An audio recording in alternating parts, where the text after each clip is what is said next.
အလုံးပဲမင်္ဂလာပါဗျာကျွန်တော်တော့ကို NC တက်တူဖြစ်ပါတယ် Yes ဆိုတော့ဒီညီလေးရဲ့လက်မှာတော့ပုံဟောင်းတွေအနေငယ်ရှိတော့ဗောနော်သူအဲ့ဒီပုံတွေကမလို့ရှင်တော့ဗောနော်သူကကျွန်တော်ကပါအလားလောက်ခိုင်းတော့ဗောဗျာ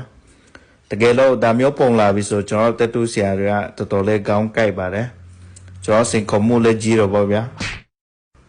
အစမှာတော့ဒီညီကသူ့ရဲ့လက်ပုံမှာသူတခြားပုံနဲ့အုပ်ခိုင်းစေချင်တော့ဗောဗျာ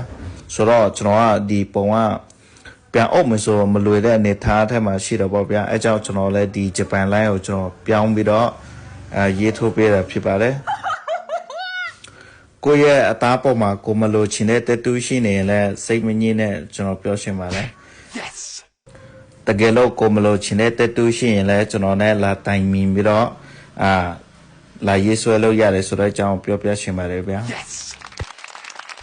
ဆိုတော့ဒီပုံကကျွန်တော်မိတူပုံကတ်တယ်မဟုတ်ဘဲနဲ့ဒီအောက်ပုံကအတက်နိုင်ဆုံးပျောက်သွားအောင်ကျွန်တော်ဖန်တီးပြီးတော့ကျွန်တော် free hand လေးရေးဆွဲထုတ်ပေးတာဖြစ်ပါတယ်ဒီပုံကကျွန်တော်ကောက်ကြောင်းလေးရေးထိုးပြီးပြီဆိုတော့ကျွန်တော်ဆေးလဲတစ်ခါတည်းခြေသွားမှာဖြစ်ပါတယ်ဗျာ Yes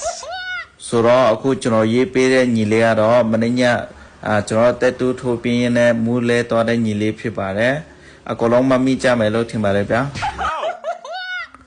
ဆိုတော့ဒီနေ့ကျွန်တော်ရေးထားတဲ့တက်တူးတွေကျွန်တော်အတူတကွလိုက်ကြည့်အောင်ပါဗျာပုံဟောင်းဘယ်လောက်ထိ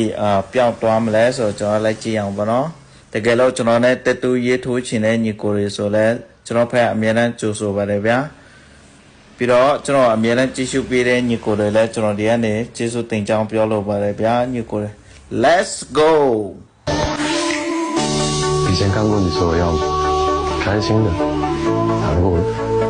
今天就想看一看眼前的你这个永远都不再是我的样子